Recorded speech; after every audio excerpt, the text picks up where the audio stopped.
Hello everyone, this is VKH12. So, good day to you. I have to inform you that this is a study channel. So, keep in this study channel, take all advantage of this VKH12 because it's a very useful channel on the YouTube and especially for the students who are very serious in their studies.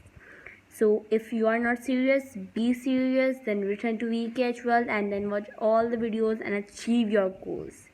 What I'm saying, achieve your goal. So please achieve your goal.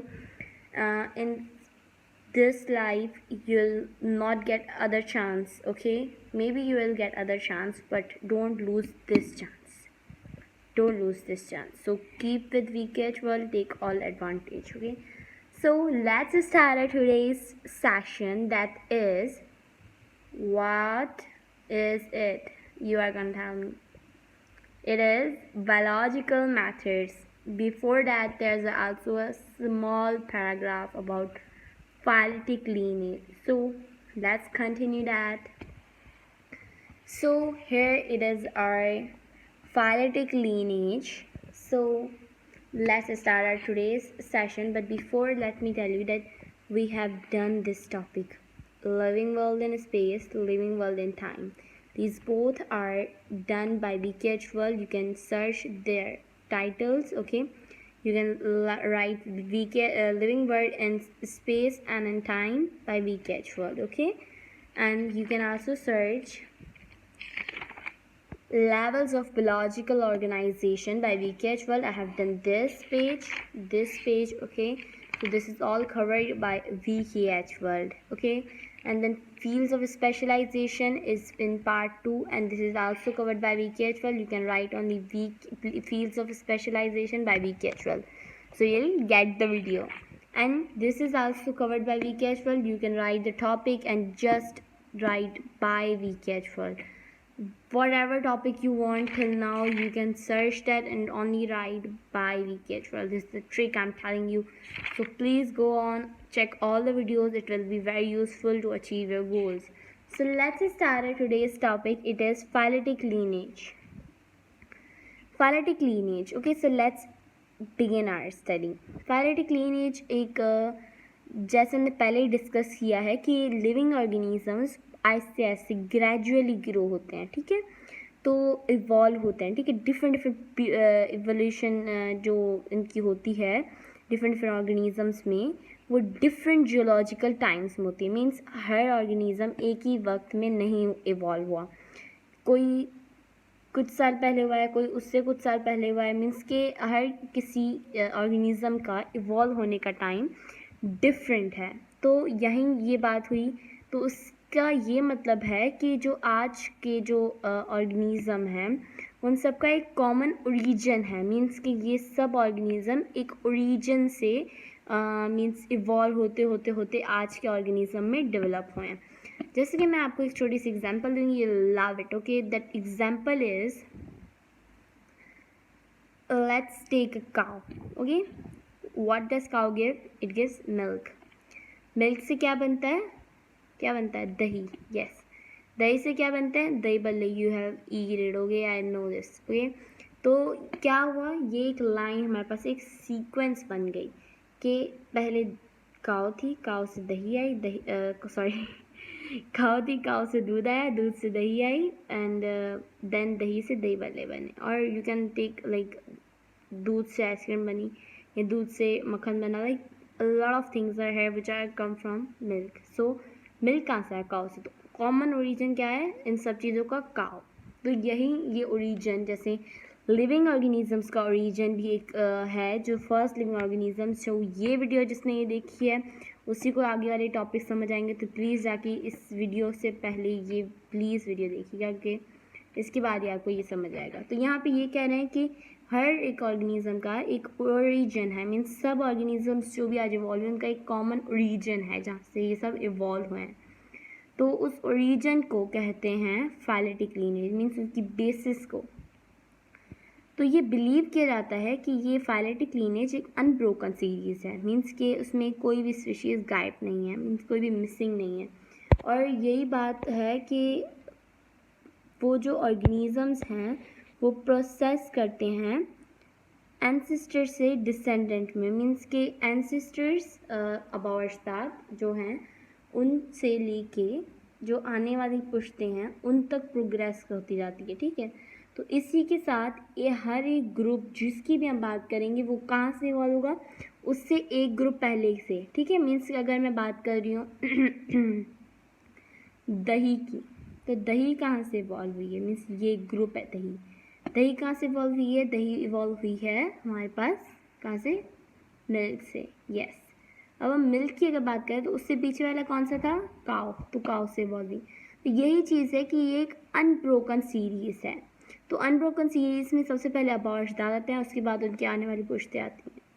तो यही चीज़ मैं आपको समझा रही हूँ कि अगर सब मिसिंग लिंक्स अगर हमें मिल जाएं, डिस्कवर हो जाएं, तो जो एक ज़िंदगी का जो ओरिजिन है, कॉमन ओरिजिन जो यहाँ पे हमने बात की, वो मिल जाएगा। तो यही चीज़ है कि हमारे पास अभी सारे हमारे जो मिसिंग लिंक्स नहीं मिले, तभी ये पैराग्राफ बहुत छोटा दिख रहा है और आपको अच्छा भी लग रहा होगा कि छोटा है, ठीक है। तो यही चीज़ है कि ये सब ऑर्गेनिज़म्स अभी तक डिस्कवर नहीं हुए, बहुत सारे की अभी फॉसिल्स की स्टडी रहती है, जो हमने इसमें डिस्कस किया था कि बहुत सारे ऑर्गेनिज़म्स की फॉसिल्स की स्टडी रहती है। तो इस वजह से पैलेटिक लीनेज अभी पूरा नहीं हुआ। तो अब आते हैं हमारे डिटेल टॉपिक पे, जो है biological methods. What is it, biological methods. तो यहाँ पे ये टेबल है, पर ये टेबल मैं बाद में आपको समझाऊंगी कि ये जब मैं आप थ्योरी समझ जाएंगे ना बहुत अच्छी तरीके से, तो ये जो है ना, ये जैसे आपके लिए एक माइंड लाइक मैप की तरह होगा कि बस ये चीज़ आपको एक बार देखनी होगी and you will understand it in a better way. Okay, so let's begin. Biological methods, the methods to tackle problems in the field of biology work almost on the same principle as in any other fields of science. Means कि biology में जो problems होती हैं उनको, उनकी problems को tackle करने के लिए वही सेम मेथड्स होते हैं। क्या, वही सेम मेथड्स होते हैं जो दूसरी फील्ड्स में होते हैं, ठीक है। मीन्स दूसरी फील्ड्स में भी वही मेथड यूज़ होते हैं। तो उन्हीं जैसे कोई टॉपिक अगर उनको मिल जाता है, सबसे पहले बायोलॉजिस्ट को कोई टॉपिक है जो प्रॉब्लम की तरह लग रहा है, ठीक है, उसको वो प्रॉब्लम का नाम करार देते हैं जिससे उनको सॉल्व करना है। तो एक उसके बाद सिस्टमेटिक मेथड ऑफ स्टेप्स है हमारे पास, जो ये हैं, ठीक है, जिसमें आता है observations, data collection, hypothesis, reasoning, inductive, deductive, experimentation and conclusion, theory, law. तो यही सब चीज़ें हैं। तो ये इस पैराग्राफ में सिर्फ इन्हीं चीज़ों का मतलब समझाया हुआ है। अगर आप अभी ध्यान देंगे तो आपको ये चीज़ लाइक कभी नहीं भूलेगी। वैसे आपने पहले भी पढ़ा हुआ है, studied earlier in first matric, okay. So 9 matric में आपने ये पढ़ा हुआ है, तो आपको ये बहुत अच्छी तरह समझ आएगा। ऑन द बेसिस ऑफ तो यहाँ तो एक मेथड्स होते हैं, स्टेप्स होते हैं किसी भी चीज़ की रिसर्च के लिए, ठीक है।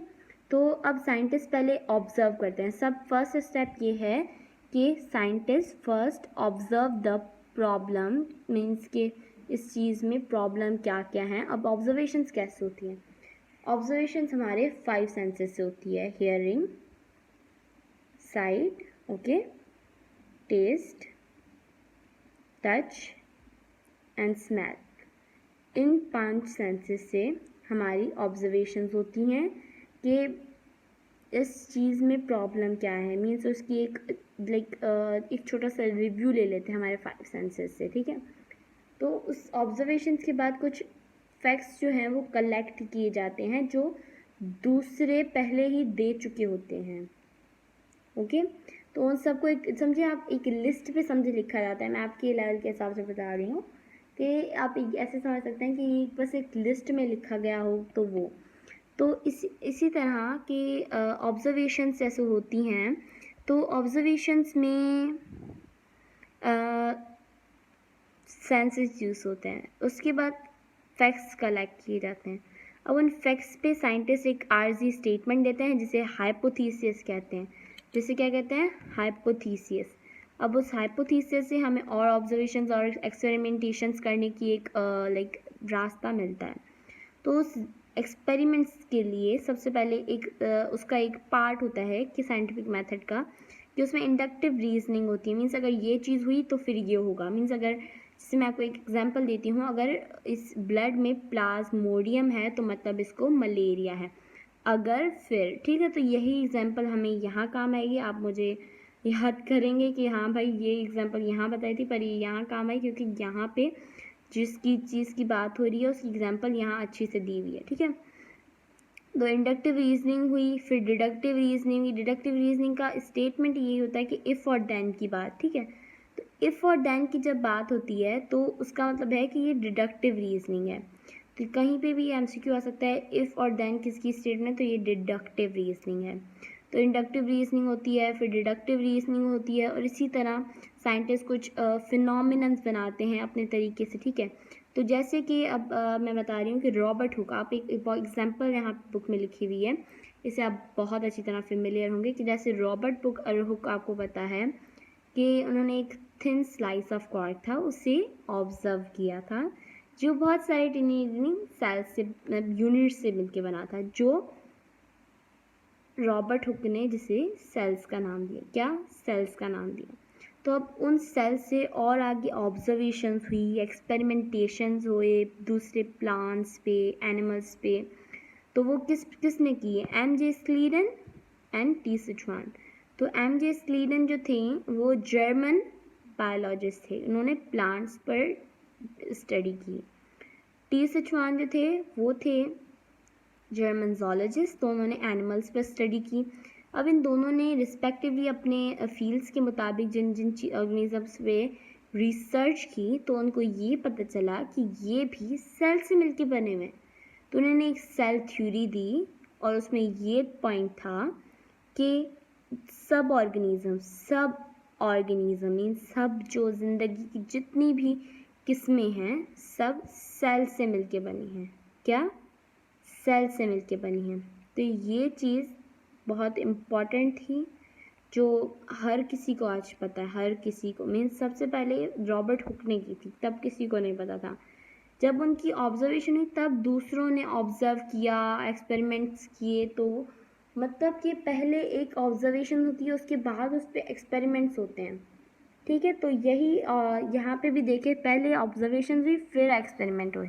ऐसा नहीं कि पहले एक्सपेरिमेंट है फिर ऑब्जर्वेशन, नो, पहले ऑब्जर्वेशन होती है फिर उनके बाद उन पे दूसरी ऑब्जर्वेशन होती हैं और फिर एक्सपेरिमेंट होते हैं। Once the hypothesis is stated, deductive reasoning बनना शुरू हो जाती है। अब डिडक्टिव रीजनिंग में क्या होता है? इफ़ और देन मीन्स अगर if plasmodium is in the blood then it is caused by malaria. Okay, तो मीन्स इसमें मलेरिया है। तो यही एक डिडक्टिव रीजनिंग थी। तो इफ़ और देन वाली स्टेटमेंट ये एमसीक्यू है कि इसको डिडक्टिव रीजनिंग कहते हैं। इफ़ और देन वाली स्टेटमेंट में डिडक्टिव रीजनिंग, आप ये चीज़ याद कर लें। ओके, तो based on the results of accuracy of experimentation, अब एक्सपेरिमेंट की सही होने पे जो अगर सही होते हैं तो उनके पास उनमें उनके कंक्लूजन्स निकलते हैं, रिजल्ट निकलता है। कंक्लूजन को आप सिंपली रिजल्ट का नाम दे सकते हैं if you don't understand it. तो if the conclusions come true the hypothesis is taken as true. अगर कंक्लूजन सच हो गए, समझ गए, कंक्लूजन सच्चे हुए तो हाइपोथेसिस भी सही ली जाएगी, सच्ची ली जाएगी, नहीं तो इसे एक्सेप्ट नहीं किया जाएगा। ठीक है, तो यहाँ पे यही चीज़ है। तो मैं आपको ये चीज़ ये टेबल मैं बाद में समझाती हूँ बिकॉज आपको ये बहुत अच्छा समझने आ रहा है। पहले सिर्फ इस पे गौर करें। If the conclusions come true the hypothesis, a theory is put forward, which in turn, when proved to be under the all tested circumstances, is accepted as a law। तो जैसे कि यहाँ पे बताया गया कि इसी हाइपोथेसिस पे कि अगर कंक्लूजन सही मतलब आई तो हाइपोथेसिस को भी सही लिया जाएगा, अदरवाइज इसको एक्सेप्ट नहीं किया जाएगा, हाइपोथेसिस को बस फॉल्स करार दे दिया जाता है। ठीक है, तो सही अगर हाइपोथेसिस हुई तो उस पर एक थ्योरी फॉरवर्ड की जाती है। मीन्स को जो चीज़ है वो जो हाइपोथेसिस पहले थी अब उसको कहा जाता है कि भाई ये थ्योरी है क्योंकि ये सही हो चुकी है। अब मेरी बात ध्यान में रखिएगा, अगर थ्योरी सब सर्कमटेंसेस में मीन्स जितने भी सर्कमटेंसेस हो यूनिवर्सली मीन्स टेम्परेचर प्रेशर सब पे इंडिपेंडेंट हो कि हर मतलब हर कंडीशन में वो सही हो, ट्रू हो, तो उसे लॉ का नाम दिया जाता है। What it is considered it as law. अगर वो सही होती है एक कंडीशन में, भाई इस कंडीशन में सही है तो ठीक है, थ्योरी का नाम दिया। अगर वो थ्योरी हर कंडीशन में, इन एवरी कंडीशन वो सही बनती है, then it is regarded as law which is also called general principle। तो आते हैं अब इस टेबल की तरफ। आपने गौर से सुना होगा, तो मैं लास्ट में एक एमसीक्यू या 2 एमसीक्यू भी आपको ज़रूर दूंगी, तो ध्यान से सुनिएगा। ऑब्जर्वेशंस हुई 5 सेंसेस से, उसके बाद डेटा कलेक्ट किया, डेटा कलेक्ट करने के बाद एक आरजी स्टेटमेंट बना दी, आरजी स्टेटमेंट के बाद रीजनिंग की कि अगर ऐसा हुआ तो फिर ऐसा होगा, ठीक है। तो जिसमें इंडक्टिव और डिडक्टिव इसकी दो इसके टाइप्स हैं रीजनिंग की। और उसके बाद रीजनिंग के बाद एक्सपेरिमेंटेशन हुए। एक्सपेरिमेंटेशन अगर सही निकला तो एक्सपेरिमेंटेशन में अगर सही हुए तो उसका जो कंक्लूजन आएगा, एक्सपेरिमेंटेशन के बाद कंक्लूजन है। अगर कंक्लूजन सही था कि हाँ भाई हाइपोथेसिस सही थी, तो हाइपोथेसिस को ट्रू करार दिया जाएगा। नहीं तो कंक्लूजन गलत हुई तो ये फिर से ऑब्जर्वेशंस पे फिर से ये यहीं से दूसरी, फिर अगर कोई दूसरी प्रॉब्लम होगी उसकी ऑब्जर्वेशन होगी, उसकी डेटा कलेक्शन होगी, उस दूसरी हाइपोथेसिस होगी, फिर उसकी रीजनिंग होगी, फिर वो एक्सपेरिमेंटेशन, फिर कंक्लूजन, ठीक है। अगर वो भी गलत हुई तो ऐसे मीन्स यहाँ से कंक्लूजन से गलत हुई कंक्लूजन तो फिर ये यहाँ आ जाएगा, मीन्स फिर से मैथड रिपीट होगा दूसरी ऑब्जर्वेशन के लिए। ओके, तो अब कंक्लूजन समझे सही हो गया। इफ़ फॉर्चुनेटली कंक्लूजन सही हो गया तो कंक्लूजन से क्या बनती है, थ्योरी। Yes, theory. तो थ्योरी के बाद क्या होता है, थ्योरी में मीन्स के अगर वो सही हो गई तो उसे थ्योरी का नाम दिया जाता है। अब थ्योरी यूनिवर्सली एक्सेप्ट हो गई फिर उसे लॉ का नाम दिया जाता है। What is it considered, law. तो यही चीज़ है कि अगर ये थ्योरी इसलिए बनती है कि हाइपोथेसिस ट्रू है, अगर हाइपोथेसिस फॉल्स होता तो ये कंक्लूजन गलत निकलती और यहाँ से जाके फिर से ये मेथड फिर से होता। तो तब तक ये चीज़ सॉल्व नहीं होती जब तक ये मेथड्स सही ना हो। जैसे हमारी लाइफ में भी बहुत सारी प्रॉब्लम्स होती हैं, तो इसका एक मेथड होता है कि we have to smile in every condition. Yes, that's the method, that's a simple method. Biology में देखिए 1 2 3 4 5 6 7 8 मेथड्स हैं, बट हमारी लाइफ में सिर्फ 1 मेथड है, स्माइल करो। स्माइल आपकी सब प्रॉब्लम्स को लाइक फिनिश ऑफ कर देगी, कट ऑफ कर देगी आपकी लाइफ से। तो अगेन बताते हैं कि our next topic is applications of biology for the welfare of mankind, but हम ये नहीं पढ़ेंगे क्योंकि ये हम कल पढ़ेंगे और हमारी 20 मिनट की वीडियो कंप्लीट होने वाली है। तो ये आपको बहुत अच्छे समझ आया होगा। अब तक यहाँ तक आए हो तो प्लीज़ लाइक कर दो, सब्सक्राइब कर दो चैनल को, बिकॉज ये बहुत अच्छा चैनल है, आपके लिए बहुत यूज़फुल होने वाला है। जब आप पेपर दोगे ना, मीन्स NTS दोगे या जो बोर्ड दोगे, बोर्ड के पेपर्स दोगे, तब आपको पता चलेगा कि भाई इट वॉज़ राइट, लाइक मैंने सही किया था, मेरा फैसला सही था VKH को सब्सक्राइब करने का। तो प्लीज़ सब्सक्राइब कर दो। Then it's our next topic which is application of biology for the welfare of mankind. तो ये हम कल पढ़ेंगे एंड ये सब टॉपिक्स को तो मैं बता चुकी हूँ कि ये पहले रिकॉर्डेड है VKH वर्ल्ड से, आप ये समझ सकते हैं। अब यहाँ पे बताती हूँ, मैंने आपको कहा था कि मैं 1 या 2 MCQs लूँगी, तो मैं आपसे 2 MCQs लूँगी। Yes, that's a bonus for you. तो लाइक कर दें please. Okay, so let's start our first MCQ. So let's close our books. Okay, books are not open in the test time. आप अपने MCQs के answer comments में दे सकते हैं। तो ये है फर्स्ट MCQ के एक्सपेरिमेंट्स के बाद कौन सा मेथड आता है।